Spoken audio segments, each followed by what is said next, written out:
আমি গত তারিখে দেবাশিসদার জীবন কাহিনী নিয়ে শুরু করেছিলাম, আজকে তার কন্টিনিউশন চলবে। দেবাশিসদার জীবনে বাবার চিকিৎসা সম্বন্ধে একটা মজার ঘটনার উল্লেখ করছি।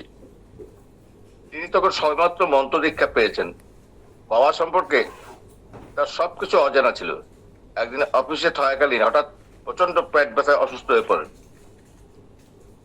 শ্রদ্ধেয় শিশির চক্রবর্তী, যিনি বাবার সঙ্গে দীর্ঘদিন সঙ্গ করেন, তিনি তাকে সবকিছু লিখে বাবাকে চিঠিতে জানানোর জন্য উপদেশ দেন।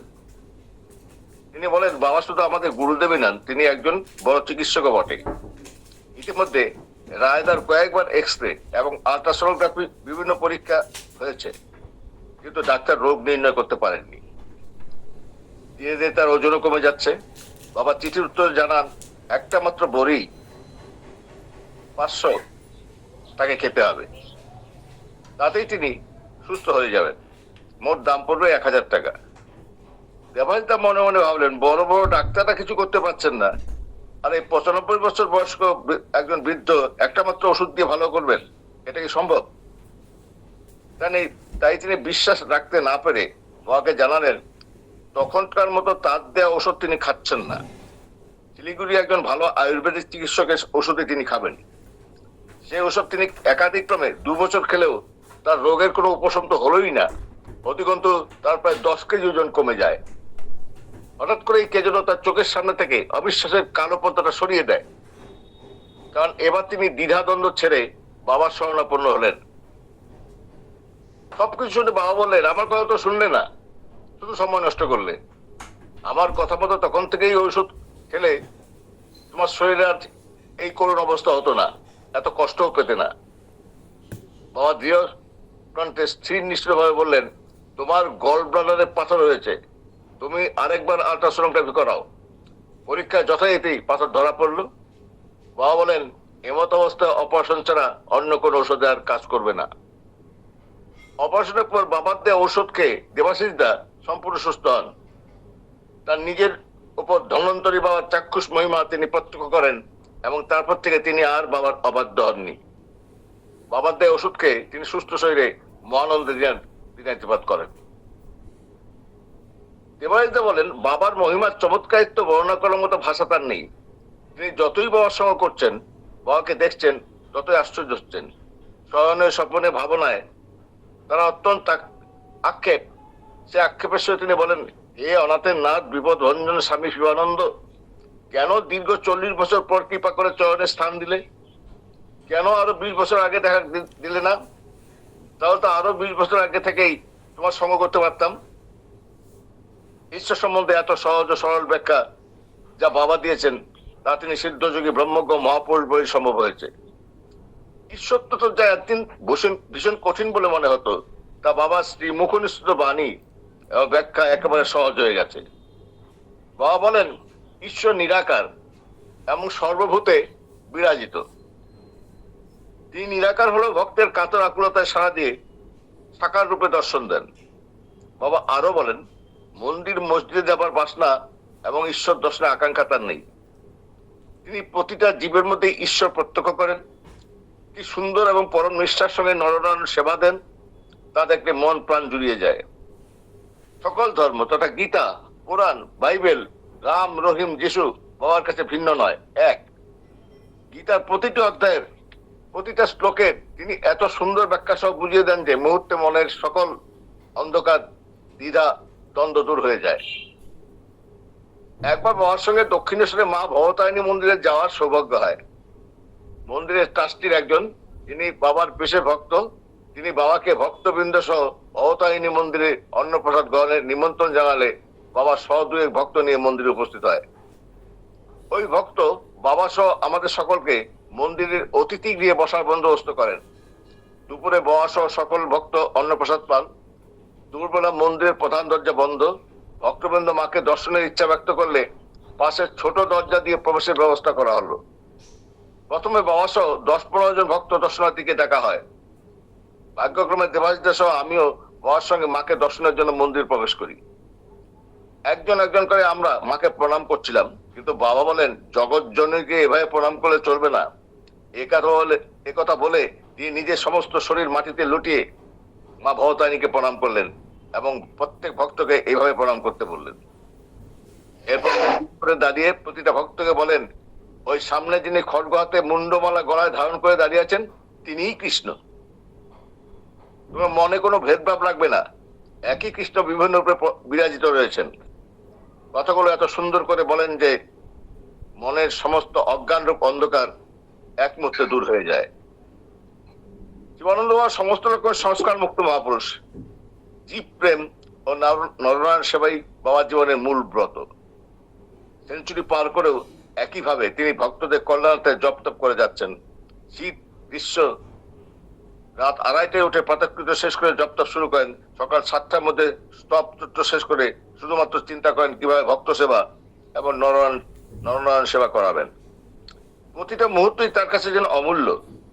1 সেকেন্ড সময় তিনি বিনা কারণে নষ্ট করতে চান না। ব্যক্তিগত উপলব্ধি থেকে বলা যায় যে বাবার নিজের জপ তপের কোনো প্রয়োজন নেই, তিনি সবকিছুই করে যাচ্ছেন আমাদের জন্য। কখনো কোনো ভক্তের বিপদ শোনা মাত্র, সে বাবার মন্ত্র শিষ্য হোক বা না হোক, বা অপর কোনো গুরুদেবের আশ্রিত হোক, সঙ্গে সঙ্গে তার মঙ্গলের জন্য বাবা জপ শুরু করেন এবং প্রতিটা ক্ষেত্রে দেখা যায় ওই ভক্ত বিপদ থেকে উদ্ধার পেয়ে যায়। একটা ব্যাপার অত্যন্ত লক্ষণীয় যে বাবার সঙ্গ যারা করেন তাদের মধ্যে অনেকেই বাবার মন্ত্র শিষ্য নন, কিন্তু সবাইকে তিনি স্নেহশক্ত বন্ধনে আবদ্ধ করেন। যারা বাবার মন্ত্র শিষ্য নন তারাও কিন্তু বাবাকে খুবই ভালোবাসেন। বরিশালের দেবাশিস রায় ভক্তদের তরফ থেকে বাবাকে কাতর রাত্রিতে বলেন, হে নারায়ণ, তোমার মহিমা কীর্তন করবো সে ভাষা আমার নেই। তুমি নররূপে ধরাধামে অবতীর্ণ হয়েছ এবং কৃপা করে আমাদেরকে তোমার চরণে ঠাঁই দিয়েছ। হে ভবপালের কান্ডারি, তুমি তো কথা দিয়েছ আমাদের সকলকে ভব সিন্ধু পার করে দেবে। আমরা জানি তোমার কোনো কথার খেলাপ হয় না। হে দয়াল গুরু, তোমার এত কৃপা সমাত্র সব বিপদ দূর হয়ে যায়। যখন তোমার সঙ্গ করা ভাগ্য হয় তখন মনে হয় যেন স্বর্গবাস করছি। তুমি তো অহেতুক কৃপা করো, তুমি আশীর্বাদ করো আমরা যেন তোমার দেখানো পথে সাধন ভোজন করে নির্দিষ্ট লক্ষ্যে তোমার সাথে পৌঁছে যেতে পারি। যতদিন তা না হয় জন্মান্তরে যেন তোমাকে পাই এবং সাধন ভোজন করে যেতে পারি। শয়নে স্বপ্নে নিশি জাগরণে যেন তোমাকেই স্মরণ করে যেতে পারি এবং তোমার কথাই ভাবতে পারি, এই আমার একান্ত বাসনা ও অঙ্গীকার। এবারে আমি কলকাতার দিলীপ সেনের বক্তব্য সম্বন্ধে বলছি। তিনি বলেন, জীবনানন্দ বাবা ভারতবর্ষের দুর্লভ মহাপুরুষদের মধ্যে একজন। তার সম্বন্ধে বলা আমি একজন অতি সাধারণ শিষ্যের পক্ষে বড় কঠিন কাজ। হয়তো বহু জন্মের কষ্টার্জিত পুণ্যের ফলে ভাগ্যক্রমে ওনাকে আমার গুরুদেব হিসেবে পেয়েছি। মাত্র 7-8 বছর ধরে আমি বাবার সঙ্গ পেয়েছি। তা থেকে তার বিভিন্ন অলৌকিক ব্যাপার চাক্ষুষ প্রত্যক্ষ করার সৌভাগ্য আমার হয়েছে, যা হয়তো বলে সম্পূর্ণ করা যাবে না বা বোঝানো যাবে না। গুরুদেবের কথা লিখতে গেলে প্রথমে আমার পূর্বপরিচিত নিতাইদা অর্থাৎ দমদমের শ্রীযুক্ত নিতাই বলে কথা মনে পড়ে। তিনি একদিন আমাকে বলেন, দিলীপ বাবু, আমাকে কিছু লেখা বাংলায় কম্পিউটারে লিখে ছাপিয়ে দিতে হবে। আমি লেখা থেকে কম্পিউটারের মাধ্যমে যথাসম্ভব যত্ন সহকারে ছাপিয়ে দিই। লেখার বিষয় বস্তু ছিল বিষ্ণুযজ্ঞ। লেখাগুলো দেখে গুরুদেব নিতাই থেকে জিজ্ঞেস করেন, এই লেখা কে ছাপিয়ে দিয়েছে? তখন উনি গুরুদেবকে আমার কথা বলেন। গুরুদেব তখন নিতাই থেকে বলেন, দিলীপ সেনকে ফোন করো। ফোন এলো, ওপার থেকে একটা সুমধুর কণ্ঠ ভেসে এলো, বাবা কোটি কোটি দণ্ডবোধ প্রণাম, তোমাকে দেখার জন্য আমি অত্যন্ত ব্যাকুল। এরকম কথা আমার জীবনে প্রথম শুনে স্তম্ভিত এবং বিস্ময়ে বিহ্বল হয়ে যাই, কেননা আমি তো কোনোদিনই ওনাকে দেখিনি। কিছুটা মুহূর্ত আমার মুখ থেকে কথা সরছে না। সম্বিত ফিরে আমার কম্পিউটার সেন্টারে কাজের ব্যস্ততার দরুন বলেই, বাবা আমার পক্ষে এখন আপনার কাছে যাওয়া কোনো মতেই সম্ভব নয়। যদি আপনার কৃপা হয় তবে হয়তো নিজের অজান্তেই আপনার কাছে উপস্থিত হয়ে যাব। এই কথা জানাতে বাবা তৎক্ষণাৎ তার আর কোনো কথা না বাড়িয়ে ফোনটা রেখে দেন। আমি আবার আমার কাজের মাঝে ডুবে যাই। কিছু বাদে লক্ষ্য করি সব রকম সাবধানতা সত্ত্বেও কিভাবে যেন ভুল হয়ে যাচ্ছে। পুনরায় দ্বিগুণ মনোসংযোগে নতুন করে চেষ্টা করি, কিন্তু অদ্ভুত ব্যাপার, কিছুতেই কাজে মন বসে না। উপরন্তু কাজের মধ্যে নতুন সমস্যা দেখা দেওয়ায় মনটা ভীষণ খারাপ হয়ে যায়। ভাবছি কি করব, কে যেন আমাকে ভীষণ থেকে ঠেলে দিচ্ছে। নিজের অজান্তে কাউকে কিছু না বলে নিতাইদের বাড়ির উদ্দেশ্যে রওনা দিলাম। সেখানে উপস্থিত নিতাইদেরকে বললাম, আপনার গুরুদেবকে একবার দর্শন করতে চাই। দোতলায় একটা ঘরে বাবা তখন অনেক শিষ্য ও ভক্ত পরিবেশিত অবস্থায় রয়েছেন। নিতাইদা বাবাকে বলেন, আপনার কম্পিউটারের ডিলিপশন এসে গেছে। বাবা একটা খাটে বসেছিলেন, সেখানে গিয়ে প্রথমবার প্রণাম নিবেদন করার সঙ্গে সঙ্গে দেখলাম বাবাও আমাকে প্রণাম করছেন। আমি হতভম্ব হয়ে যাই। কি কর্তব্য বিমূঢ় অবস্থায় যখন দাঁড়িয়ে আছি, তখন লক্ষ্য করলাম পরবর্তী যে সমস্ত ভক্ত বাবাকে প্রণাম করছেন, বাবাও তাদের প্রণাম করছেন। প্রণামের ব্যাপারটা বাবাকে জিজ্ঞেস করলে উনি বলেন, আমি মানুষের ভিতরে যে নারায়ণ বিরাজমান তাকেই প্রণাম করি। এরপর আমি ফেরার জন্য বাবার কাছে অনুমতি চাইলে বাবা বলেন, তুমি প্রসাদ পেয়েছো? তারপর উনি নিতাইদাকে ডেকে আমার খাবার ব্যবস্থা করতে বললেন। সকলের সঙ্গে আমিও প্রসাদ নিতে বসে বললাম এবং অবাক বিস্ময়ে লক্ষ্য করলাম যে বাবাও আমাদের সঙ্গে একসাথে খেতে বসছেন। এতদিন আমার একটা ধারণা ছিল যে গুরুদেব ভক্তদের সঙ্গে একই পংক্তিতে খান না, কিন্তু যখন দেখলাম যে গুরুদেব আমাদের সঙ্গে খেতে বসছেন, তখন আমি সেবা কি করব ব্যাপারটা প্রত্যক্ষ করে হতচকিত হয়ে যাই। আরো বিস্ময় অপেক্ষা করছিল আমার জন্য, কারণ কর্মক্ষেত্রে ফিরে সাংঘাতিক বিরল এক অভিজ্ঞতা আমার হয়। যে সমস্ত কাজ অগোছালো হয়ে যাচ্ছিল, কোনো মতেই ঠিক হচ্ছিল না, সেগুলো যেন কোন জাদুমন্ত্রের ছোঁয়ায় অতি সুষ্ঠুভাবে সম্পন্ন হয়ে রয়েছে। 1 বছর বাদে নিতাইদা আবার এসে জানালেন বাবা এসছেন। বাবাকে দর্শন করার কথা বলতেই আমি সঙ্গে সঙ্গে রাজি হয়ে বললাম। সে আর বলতে, যথারীতি নিতাইদা বাড়ি পৌঁছে সেখানে বহু ভক্ত শিষ্যের ভিড়ের মধ্যে নিঃশব্দে একপাশে দাঁড়িয়ে রইলাম। হঠাৎ দেখি বাবা আমাকে ডাকছেন, কি কম্পিউটার বাবা, কেমন আছো? ভালো আছো তো? তখন আমার মনে শুধু বিস্ময়। 1 বছর আগে ক্ষণিকের আলাপ, এতদিন বাদে এত ভক্তের মধ্যেও একজনকে কি করে মনে রাখা সম্ভব? স্বাভাবিক দৃষ্টিতে তাকে দেখলে সাধু সন্ন্যাসী বলে মনেই হয় না। জটাজুধারী বা গেরুয়াধারী বলে মানুষ বেশি আকৃষ্ট হয়। মানুষও বুঝতে পারে যে উনি একজন সাধু, ওনাকে কিছু জিজ্ঞেস করলে হয়তো বা কিছু ফল মিলতে পারে। কিন্তু শিবানন্দ বাবার মতো এমন কোন চোখে লাগা পরিচ্ছদ নেই। অত্যন্ত নিতান্ত সাধারণ বেশ, অথচ কি খোলামালা বন্ধুর মতো ভাব। ওনার প্রতি আমার শ্রদ্ধা ভক্তি মুহূর্তের মধ্যে আরো বেড়ে গেল শতগুণ।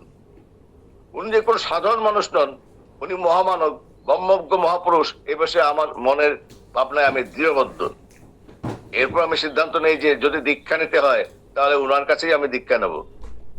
দীক্ষা দেওয়ার জন্য বহুবার বাবাকে বলেছি, বাবা কিছুতেই রাজি হন না। আমিও নাচুর বান্দার মতো ঠিক করে রেখেছি, বাবা দীক্ষা আমাকে তোমার দিতেই হবে।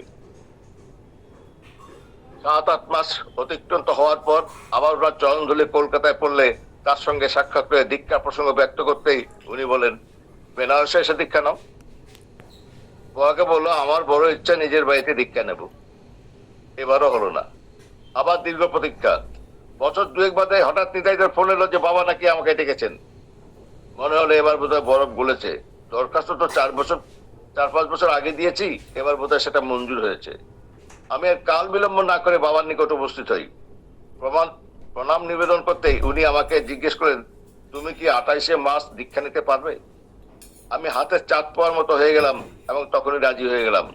বাবার কাছে জানতে চাইলাম দীক্ষা নিতে কি কি লাগে। উনি বলেন, ধূপ দীপ এবং হইটুকি হলেই চলবে। এতদিন যাবৎ জেনে এসছি যে দীক্ষা নিতে গুরু কত ধরনের ফিস্টি দেন, যা অত্যন্ত ব্যয়সাধ্য, কিন্তু এই যে এত সহজ ব্যাপার তার জন্য বিশ্বাসই হচ্ছিল না। এটাই বাবার অপার মহিমা। দেখতে দেখতে দীক্ষা নেবার দিন উপস্থিত হলো, কিন্তু বাবার দেখা নেই। আমি অত্যন্ত ব্যাকুল হয়ে পড়লাম। সময় এগোতে লাগলো, আমিও আরো অধীর হয়ে উঠলাম। অবশেষে বিশ্বনাথ কুণ্ডুর বাড়িতে ফোন করে জানতে পারলাম বাবা আমার বাড়ির উদ্দেশ্যে রওনা দিয়েছেন। কিছুক্ষণ বাদে চৈত্র মাসের তীব্র রোদ আর গরমের মধ্যে বাবা ভক্ত ও শিষ্যদের নিয়ে হেঁটে আসছেন। বাবার এমন কষ্ট দেখে হৃদয়ে আবেগে বেফল চোখে জল এসে গেল, কারণ অতি দিন এই ভক্তের মনোবাসনা পূর্ণ করতে বাবা এত কষ্ট করে আসছেন। এতে কি বোঝা যায় প্রতিটা ভক্ত শিষ্যের প্রতি ওনার কত অপার করুণা, দয়া, মায়া ও স্নেহ। আমি স্বস্তিক এবং ভাই বিনয় স্বস্তিক শুভক্ষণে মন্ত্র দীক্ষিত হলাম। দীক্ষিত হওয়ার সময় শরীরের ভিতর দিয়ে কি যে এক শিহরণ বয়ে গেল। দীক্ষাতে নানান ধর্মীয় আলোচনা করলাম। কেউ কেউ তাদের সমস্যার কথা জানলে বাবাও তাদের সমাধান সূত্র বলে দেন।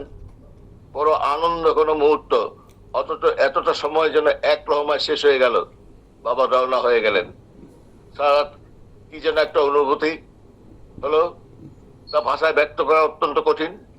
বিরহজনিত কাতরতা আমাকে মর্মে মর্মে বিদ্ধ করছে। বাবার দর্শনের জন্য মন বড় ব্যাকুল হয়ে ওঠে। পরদিন সকাল হতেই রওনা দিলাম। দেখা হতেই মনটা শান্ত হলো। অনাবিল এক আনন্দ সমস্ত মনটা জুড়ে বিরাজ করতে লাগবো। একবার বাসনা হলো বাবাকে নিজের বাড়িতে 3 রাত রাখবো। সাহস করে সে কথা বললাম, উনি রাজি হলেন না। বিষাদগ্রস্ত চিত্তে চুপ করে বসে রইলাম। মনটা এতটাই ভারাক্রান্ত হয়ে পড়লো যে চোখের জল সামলাতে পারলাম না। ভগ্ন মনোরথে বিষণ্ণ চিত্তে বাড়ি ফিরে এলাম। দেখতে দেখতে আবার একটা বছর কেটে গেল। বাবা তখন কলকাতায় এসে আমাকে ফোন করলে আমি তৎক্ষণাৎ তার সঙ্গে সাক্ষাৎ করতে বেরিয়ে পড়ি। দেখা হতে উনি আমাকে বললেন, বাবা তোমার বাড়িতে আমি 3 রাত থাকবো। আনন্দে আমি আত্মহারা হয়ে পড়ি। অন্তর্যামী ভগবান ভক্তের মনের কথা জানতে পেরেছেন। একদিকে আনন্দে দিশেহারা হলেও অন্যদিকে চিন্তা হলো বৈশাখের প্রচন্ড গরমে বাবার কত কষ্ট হবে। যখন বাবার শুভাগমনের সময় হলো তখন কিন্তু দেখা গেল কোনো গরম অনুভূত হচ্ছে না। রোদের তাপ তো নেই বললেই চলে। আবার মাঝে মাঝে বৃষ্টি হচ্ছে। এটা যে বাবারই মহিমা সে সম্বন্ধে আমি পুরোপুরি নিঃসন্দেহ।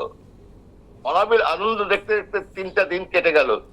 যাদের হাতের মিলন মেলাও শেষ হয়ে গেল।